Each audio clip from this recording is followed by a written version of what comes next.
good evening po sa bawat isa, sa lahat ng mga nakikinig, nanonood ngayon sa ating online devotion.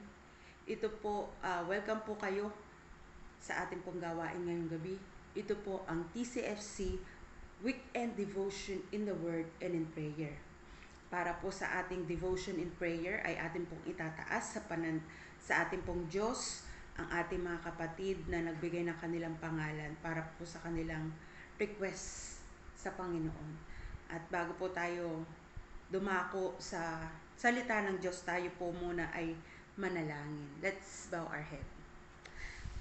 Dakila at napakabuting Diyos, kami po ay nagpupurit, nagpapasalamat sa iyong kabutihan at katapatan sa aming mga buhay. Sa buong maghapon na lumipas ay ikaw, O Diyos, ang siyang nag-ingat, gumabay at nagpala sa amin. Salamat po sa lahat ng mga bagay na iyong ginagawa sa buhay namin. Sa mga oras na ito, Panginoon, kami po ay humihingi ng kapatawaran sa lahat ng aming mga maling nagawa, sa aming mga kasalanan na nagawa sa isip, sa salita, pinagbalakan, sinagawa. Patawarin mo po kami, pakalinisin mo po ang aming mga puso, ang aming mga isip. At muli mo pong i-restore ang aming fellowship sa iyo sa mga oras na ito, Panginoon. At sa gabing ito, Ama, amin pong itinataas ang aming mga kapatid na sina Raymond Tenebro, Joselito Elizabeth Alberto, Benicio Mendez, Joshua Dave Quinones, Pastor Ronel Evangelista, Dina Matawaran, Romilyn Balane, Erlin Romero, Mitsilin Tongohan, Marjorie Luvendino, Cleope Sinugat, Avi Machenzo, Madison Samonte, Liwana Gonzalez, Riza Valencia, Lu Christian Ozenar, Sid Pitoral, Joneza Malaza, Chris Biteño, Ruth Wenner, Agnes Pasamba, Iluminada Vizquera, Chekne Quinto, Jaden Jace de la Torre, Rachel Ambrosio, Jocelyn Bendanya, Pacifico Reyes Jr., Leticia Alvarino, Zenaida Polino, Rosalyn Lecaros, Eddie Garcia, Delia Katampatan, Mariel Delgado, Ashina Nagit, Shikaina Santa Ana, Laura Santa Ana, Leonardo Paz, Prezi Quiere, Donna Ico, Teresita Peñoveco, at for Thanksgiving na po, si Sister Violi Balini. Ama, sila po ay may iba't pang kahilingan sa iyo, sa kanila na may mga iniindang sakit, ay bigyan mo po sila ng kaginhawaan at lakas. Ikaw po ang aming dakilang manggagamot, hinihiling po namin ang kanilang kagalingan sa iyo. Ang kalooban mo po ang mangyari at maganap sa kanilang mga buhay, sa kanilang mga pinansyal na pangailangan, ay amin po itong idinudulog sa iyo. Pagkaloob mo ito sa kanila according to your will. At sa lahat ng mga gagawin na desisyon at pagpili, ay hinihiling po namin ang karunungan at discernment na mula sa iyo upang ang magawa at mapili nila ay ayon pa rin sa iyong kalooban. At sa iyong mga salita na aming pagsasaluhan ngayong gabi, ay bigyan mo po kami ng kaunawaan at ito'y aming masunod at maisabuhay. Buksan mo ang aming mga puso upang matanim ito ng malalim sa aming mga buhay. And let your Holy Spirit teach us, guide us, correct us, convict us, and comfort us. Ang lahat na ito ay aming hiniling ng may pasasalamat sa iyo. Binabalik namin sa iyo ang mataas na pagkilala, pagsamba, pagluwalhati at papuri sa makapangyarihang pangalan ni Kristo Jesus na aming Panginoon at tagapagligtas. Amen. Atin pong kunin ang ating mga Biblia. Buksan po natin ito sa aklat ng unang Timoteo, Kabanata 4, talatang 15. At ito po'y sabay-sabay po nating basahin. Ang sabi po dito, isagawa mo ang mga ito at lubos mong italaga rito ang iyong sarili upang makita ng lahat ang iyong pag-unlad. Ito po ay sulat ni Apostol Pablo kay Timoteo. Si Timoteo po ay isang batang leader, isang batang pastor, at kapwa niya lingkod ng Diyos. Kasama niya sa paglilingkod din po. So si Timoteo po ay, siya po yung naging pastor doon sa Efeso.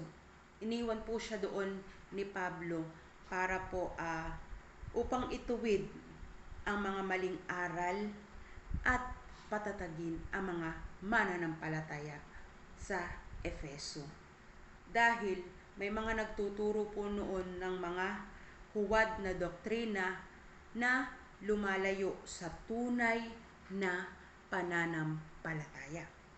Itong sulat po ito ni Apostol Pablo kay Timoteo ay ito po'y payo niya sa batang pastor na ito o sa batang lingkod ng Diyos na ito na maging masigasig at italaga yung sarili at italaga ang sarili sa mga turo ng Diyos at ihandog ng buo ang kanyang sarili upang makita ng lahat ang kanyang paglago sa pananampalataya.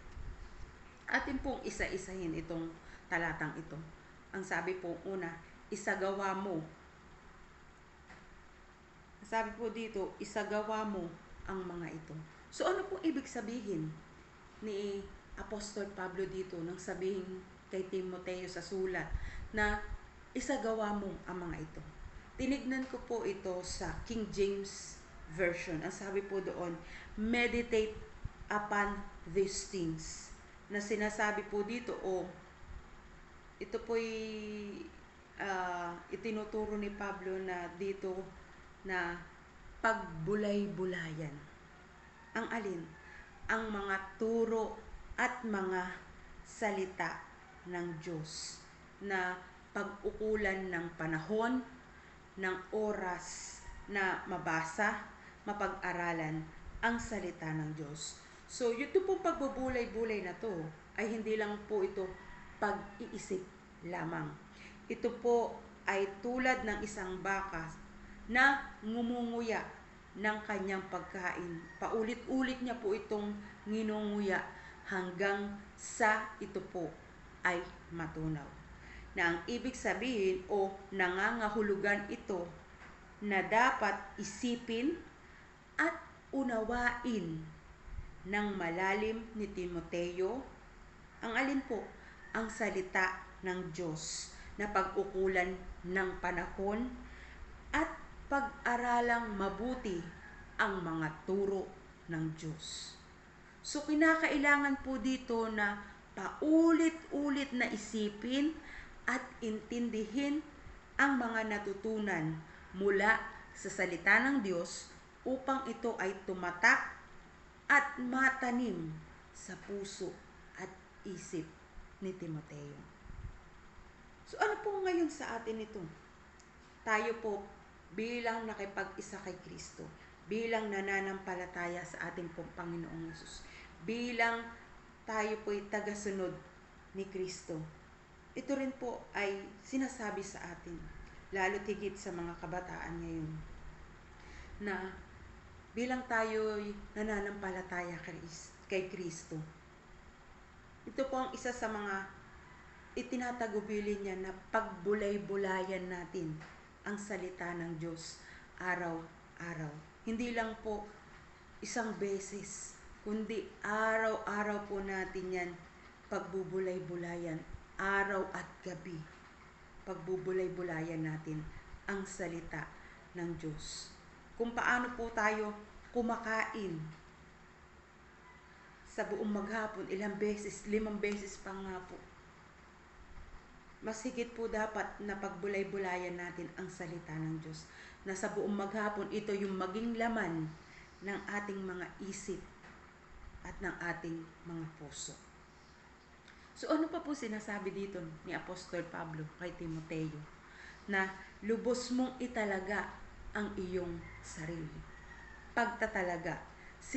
Sinabi dito ni Apostol Pablo na kailangang ibuhos ni Timoteo ang kanyang buong puso, lakas at buhay sa gawaing paglilingkod, sa gawaing espiritual at paglilingkod ng walang pag-aalinlangan.